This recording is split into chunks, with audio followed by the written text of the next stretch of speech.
ആഗോള കത്തോലിക്ക സഭയുടെ പ്രതിഷേധമാളി കത്തിച്ച് ലയോ 14 പാപ്പയ്ക്കെതിരെ കടുത്ത ഭാഷയിൽ വിമർശനവുമായി അമേരിക്കൻ പ്രസിഡന്റ് ഡൊണാൾഡ് ട്രംപ്. താൻ വൈറ്റ് ഹൌസിൽ ഉള്ളതുകൊണ്ടാണ് അമേരിക്കക്കാരനായ ലയോ 14 പാപ്പ വത്തിക്കാനിൽ ഉള്ളതെന്ന് പോലും ട്രംപ് പരാമർശം നടത്തി. വെനസ്വേലയ്ക്കും ഇറാനുമെതിരെയുള്ള അമേരിക്കയുടെ ആക്രമണങ്ങളെ അപലപിച്ചതിന്റെ പേരിലാണ് ട്രംപിന്റെ വിമർശനം. രാഷ്ട്രീയക്കാരനാകാനല്ല, മറിച്ച് പാപ്പയാകാനാണ് അദ്ദേഹം ശ്രദ്ധ കേന്ദ്രീകരിക്കേണ്ടതെന്ന് ട്രംപ് തന്റെ സോഷ്യൽ മീഡിയ പ്ലാറ്റ്ഫോമായ ട്രൂത്ത് സോഷ്യലിൽ കുറിച്ചു. പാപ്പയുടെ വിദേശ നയങ്ങളെ കുറ്റപ്പെടുത്തിയ ട്രംപ് പാപ്പ സാമാന്യബോധം വിനിയോഗിക്കണമെന്ന് വരെ കൂട്ടിച്ചേർത്തു.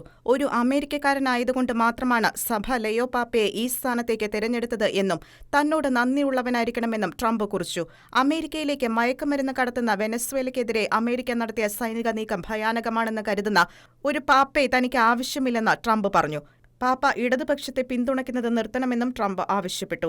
ലോക സമാധാനത്തിനായുള്ള പാപ്പയുടെ ആഹ്വാനങ്ങളെ പരസ്യമായി അപമര്യാദയോടെ വിമർശിച്ച ട്രംപിനെതിരെ കടുത്ത പ്രതിഷേധമുയരുകയാണ്. അതേസമയം കത്തോലിക്കരുടെ ഇടയിൽ ട്രംപിനുള്ള പിന്തുണ 50% താഴേക്ക് കുറഞ്ഞതായി സർവേ ഫലം പുറത്തുവന്നിരുന്നു.